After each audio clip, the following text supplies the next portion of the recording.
conditional probability, when you first look at the screen, you're like, oh, crud. So it's like fraction divided by fraction. We're not going to need to do all that. Because a lot of these, if you use a little bit of common sense and one small shortcut that I'm going to show you, we can shorten this down quite a bit. So for instance, I mean, even reading this, I think we could figure this out. Naomi's playing a game with the spinner shown. What's the probability that the spinner lands on 7, given that Naomi has spun a number greater than 5? So down here below, the thought process was, okay, there's 3 numbers on here greater than 5, so that's 3 out of 8. And the probability of one of those outcomes being greater than 5 and equal to 7, because it said she lands on 7, there's only 1 out of 8 there. And so if you do the combo divided by the total, you get the, I'm like, oh my gosh, why do we make this so hard? Let's think about this. Given, that's going to be the magic word today. Given Naomi has spun a number greater than 5. Number greater than 5. There's 3 options, 6, 7, and 8. How many of those options are 7? 1 out of 3. Okay, much quicker. So what we're going to say is one of our options today, it may not do it every time depending on the wording, but read carefully, because a lot of times we're not going to have to do all this other stuff. We can just jump in. So here comes the shortcut. You're like, that was not the total shortcut. Here comes the shortcut. So when you're looking at the probability formula, here's the way I want you to think about it, instead of all the A and B and A and all those other things.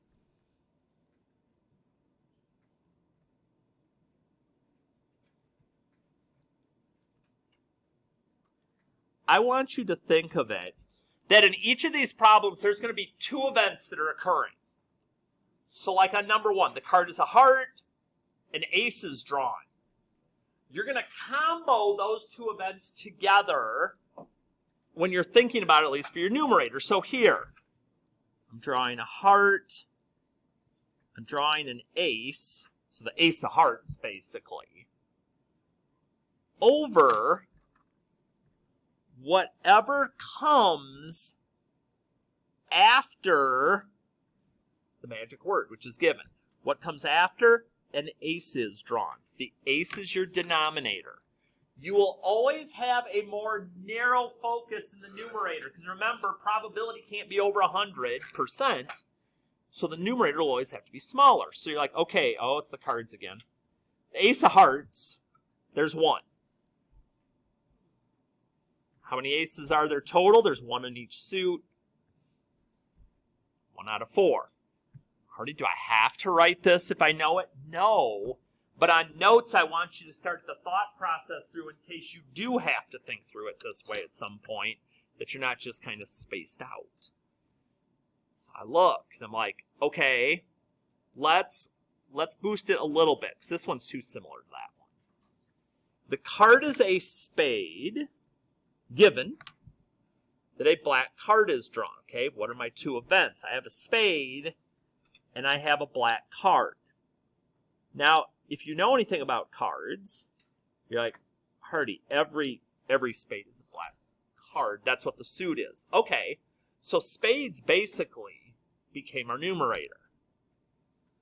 The denominator, given, what's after given? Black card. Will always be more general in the denominator. So, a spade that's a black card is all the spades, which is 13 of them. A black card is both clubs, 13, and spades, 13 more. So for my card players out there, you'd have looked at that and said, oh, spade versus any black card is half. Half of them are spades, half of them are clubs. But if not, we can figure out a way to build our way to get there. And that's going to be the big thing here. So when you're looking, if you can do it off the top of your head, maybe this one, a 4 is rolled. Given that the roll is even, You're like, well, even is 2, 4, and 6. What's my possibility of getting a 4 out of 2, 4, and 6? 1 out of 3. I mean, you could do a 4 and an even over an even. I mean, it's the same thing. Chance to get a 4 if it's an even 1, and I'm rolling it through. So that's all you really got to do with these. A 2 is rolled. Given the roll is less than 6, well, a 2 is rolled. There's one way. The roll is less than 6. 5, 4, 3, 2, 1. And I'm just building that denominator from what's after given. Most of the time, they're going to be that straightforward. If they're written, of course, in a sentence or a small paragraph form. Because my top, if I put these together, would have been a 2 and a number less than 6. Well, the only number less than 6 that's also 2 is 2. So what's my chances of getting 2 is basically my numerator on that one. Okay? Sometimes they'll be in a chart form. That gets a little more interesting. We're going to do the same thing, though. So for a moment, let me get a card to cover this. I don't even want to look at it. Okay. That doesn't exist right now.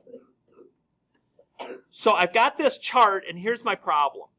Find the probability that a student plays lacrosse, given the student is a junior. Okay. Put the two parts, the two events together. So my numerator is a junior that plays lacrosse. And my denominator is just the part of the event after given. A junior. So I look at the chart they gave me. Plays lacrosse and is a junior, would be 34. Is a junior period. Now, they don't give me a totals column here, so I got to add those together. I got to do that myself. And a little math enter. Enter is going to be in order. Okay. Same exact thing we were doing above, except they gave us a chart now. Wouldn't you agree that is easier to deal with than trying to deal with 34 over 2180, which is the whole group of students, and we get the same thing. Keep doing it the same way when you see the charts. That's why we kept writing the given stuff before. I think there's one more, because I still want to do practice ones with you, because there's some weird today. The table shows attendance at a wedding. Find the probability that a person can attend, there's given, that the person is in the bride's family, can attend in the bride's family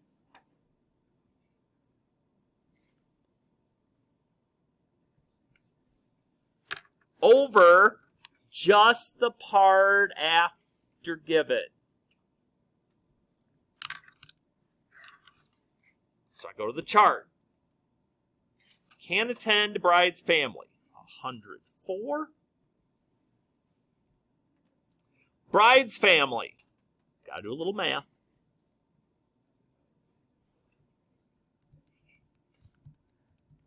And I will say this while I'm here, and a lot of math books that you go into go back and forth with this, and we kind of did on the answer key too, I'll warn you. You may get to a problem like this, and you go to the answer key, and the answer key says 76.5%. You're like, Hardy, I got 13 over 17. Why does it say 76.5%? It's the exact same thing, okay? If it's a percentage and you did the fraction, just punch it in your calculator quick, and if you get the same percentage back, you're good. Okay, I'll take either. I was just about to ask on a test. I'll take either. It's like the ESP was working. All right. So just putting that out there along with those. So I think I think there's... Oh, that's right. That's the one last thing I wanted to talk about. We're going to jump up to 9 because, again, the only thing that tends to get people on this, honestly, is one small detail, and that's what I can touch on with these last two. Okay. A shopper uses a credit card given they are shopping at Jacob's Gas. So Jacob's Gas and credit card is my numerator. Given the shopper is shopping at Jacob's Gas, which is after the given, that is my denominator. So Jacob credit card, $4.56.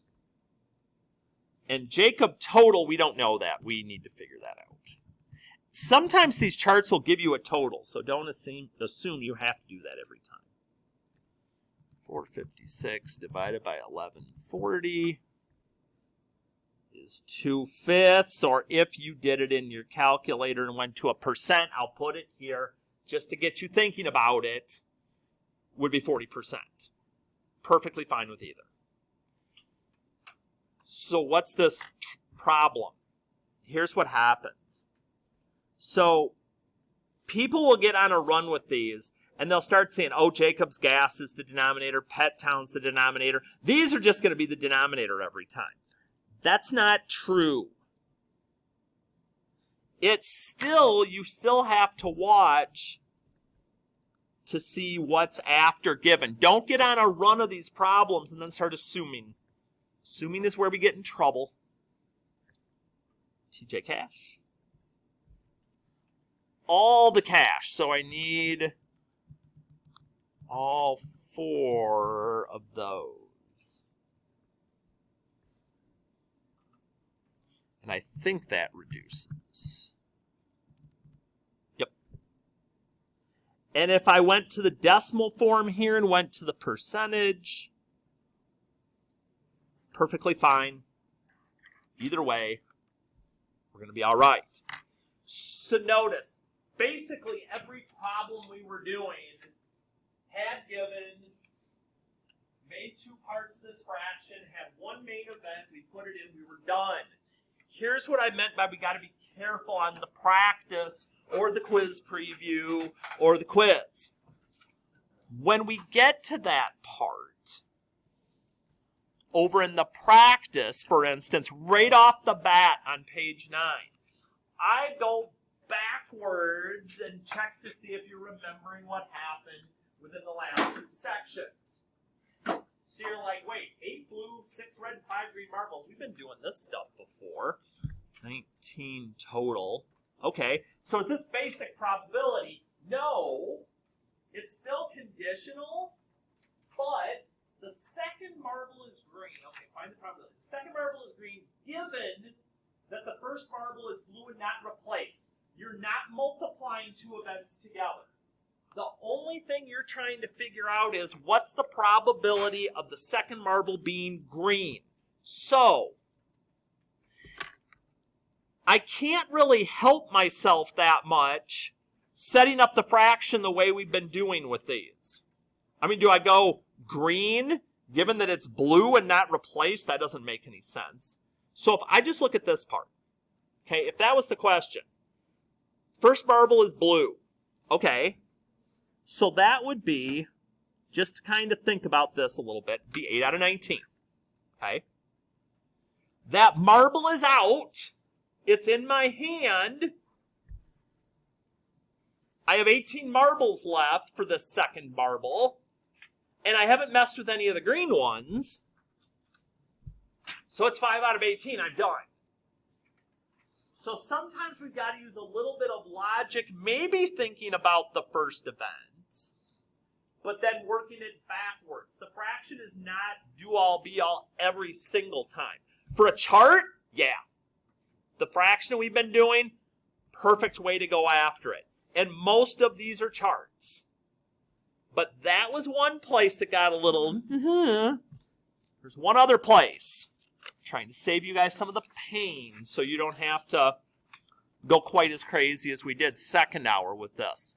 Here's the last one that, well, two, that tended to throw people off. 4 coins are flipped. Find the probability. 2 are heads given that at least 1 is tails. There's not an easy way to tackle this. I still think writing it out is going to be your best option here. So, to me, I'm like, okay, when you flip a coin 4 times, there's 2 options every time. Heads or tails, heads or tails, heads or tails. So what I do know is that there's 16 possibilities. Okay. But how do I know if, 2 are heads given that at least 1 is tails? At least 1 is tails. So I could have 1 tail. I could have 2 tails. I could have 3 tails. Now, do I want to write out every single one of those possibilities? Not really. So if I told you out of all these flips at least 1 is tails, the only thing it is that it's not 4 tails. So there's 15 options out of 16. The only one that won't work is if all 4 are heads. Every other combination has at least 1 tails. So, I know the denominator. I got that part. That's my given. That's what goes underneath. But now, I get 2 heads. But just 2. So now do I want to draw it out? Maybe. I'm like, okay, 2 heads. So 2 heads. 2 heads. Heads, tails, heads, tails, tails, heads, tails, heads. Is that all of them? I have a feeling I'm forgetting one. Oh, wait. Tails, heads, heads, tails. Heads, tails, tails, heads. Yes. Those are all the possibilities with 2 heads. I can't have 3 tails and 2 heads. That wouldn't work. I can't have 1 tail and 2 heads. I'd have too many heads. That's it. I reduce it. I'm done. You're like, dang, you're not going to do that to us, are you? Probably not to that extent, no. Getting you to think a little, yes, but to that extent, no. And the only other one that can kind of mess people up are these 2. So 18, I'll go to an even. According to the meteorologist, there will be a 20% chance of rain each day for the next 5 days. What's the probability that it rains for each of the next 5 days? Okay. Day 1, day 2, day 3, day 4, day 5. 20% chance every day. 0.20, 0.20. Hardy, do I have to write this out this many times? Not if you think about something. If you take a number and you multiply it by itself 5 times, I think it's the same as taking it to the 5th power. Hardy, what the? Oofda. 1 out of 3125. That's not very likely. If it would have come out with a decimal, could I use the decimal? Sure, use the percentage. I don't care, especially since that is. But that's such a tiny little number, I don't think the percentage is going to make a lot of sense. So that's how we mold and adjust depending on what's given. But just about everything else, besides the sections where I did an example, straight off the chart, work it. Okay, work it that same way, or use a little logic. But if you get stuck, that's what I'm here for. Again, the quiz preview